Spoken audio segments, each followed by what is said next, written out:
Number 2, अनुच्छेद 370, जम्मू कश्मीर राज्य के संबंध में अस्थायी उपबंध। जम्मू कश्मीर राज्य भारत राज्य क्षेत्र का एक अभिन्न भाग है, किंतु कुछ ऐतिहासिक कारणों से उसे भाग 21 के अंतर्गत अनुच्छेद 370 के अधीन विशेष सांविधानिक दर्जा प्रदान किया गया है, जिसके अनुसार इसका अपना अलग संविधान होगा तथा भारतीय संविधान के कुछ उपबंध इस पर लागू नहीं होंगे। ऐसा भारत और जम्मू कश्मीर राज्य के बीच हुए समझौते के परिणाम स्वरूप है। इसके अंतर्गत वहां के तत्कालीन शासक महाराजा हरि सिंह ने भारतीय संघ में सम्मिलित होने का निर्णय लिया था। यद्यपि भारत की स्वतंत्रता के साथ ही जम्मू कश्मीर भी स्वतंत्र हो गया था, किंतु तब यह भारतीय संघ में शामिल नहीं था। परंतु जब पाकिस्तानी सेनाओं ने इस राज्य पर आक्रमण किया तो वहां के तत्कालीन महाराजा हरि सिंह ने भारत से सहायता मांगी और 26 अक्टूबर 1947 को अधिमिलन पत्र पर हस्ताक्षर करके उन्होंने भारतीय संघ में जम्मू कश्मीर को शामिल करने का निर्णय लिया। इस तरह जम्मू कश्मीर भारत का अभिन्न अंग बना तथा प्रथम अनुसूची में विनिर्दिष्ट राज्यों की सूची में सम्मिलित हुआ। इसके बावजूद कुछ मामलों में यह भारत के अन्य राज्यों की अपेक्षा विशेष स्थान रखता है। नंबर 1, इस राज्य का अपना संविधान है और उसके उपबंधों के अनुसार इसका प्रशासन चलता है। नंबर 2, केंद्र द्वारा इसके नाम, क्षेत्रफल या सीमा को बिना इसके विधानमंडल की सहमति से बदला नहीं जा सकता है। नंबर 3, भारत के संविधान के भाग 6 के अंतर्गत राज्य की परिभाषा में जम्मू कश्मीर शामिल नहीं है, इसलिए इस भाग अर्थात भाग 6 के प्रावधान इस राज्य पर लागू नहीं होते।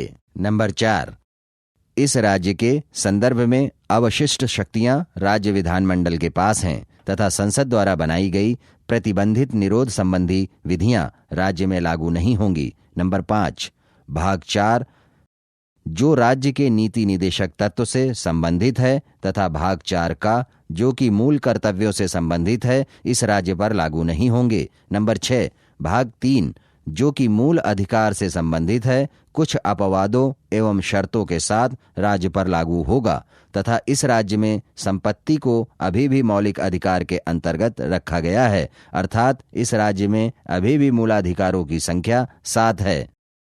नंबर 7, राष्ट्रपति को राज्य के संबंध में अनुच्छेद 360 के अंतर्गत वित्तीय आपातकाल की घोषणा करने का अधिकार नहीं है। नंबर 8, अंतर्राष्ट्रीय संधि या सहमति की शर्तों को केंद्र बिना राज्य विधानमंडल की सहमति के लागू नहीं कर सकता है। नंबर 9, भारतीय संविधान में किया गया संशोधन इस राज्य पर तब तक लागू नहीं होगा जब तक कि इसे राष्ट्रपति के आदेश द्वारा इस राज्य तक विस्तारित न किया जाए।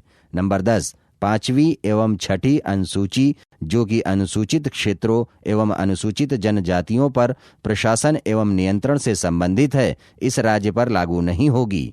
नंबर 11, जम्मू कश्मीर का उच्च न्यायालय सिर्फ मूल अधिकारों को लागू करने के लिए रिट जारी कर सकता है, अन्य किसी प्रयोजन के लिए नहीं। नंबर 12, अनुच्छेद 368 के अधीन किए जाने वाले संवैधानिक संशोधन यहां तब तक लागू नहीं होंगे जब तक कि राष्ट्रपति आदेश द्वारा उन्हें लागू न करे। अन्य राज्यों के समान ही इस राज्य पर भी कुछ शर्तें लागू होंगी जो इस प्रकार से हैं। नंबर 1, उच्चतम न्यायालय की अधिकारिता इस राज्य पर भी लागू होगी। नंबर 2, अनुच्छेद 352 के अधीन राष्ट्रीय आपात उपबंध इस राज्य की सहमति से ही लागू होंगे तथा 356 के उपबंध भी इस पर लागू होंगे। नंबर 3, संघ की कार्यपालिका शक्ति जम्मू कश्मीर राज्य पर भी लागू होगी।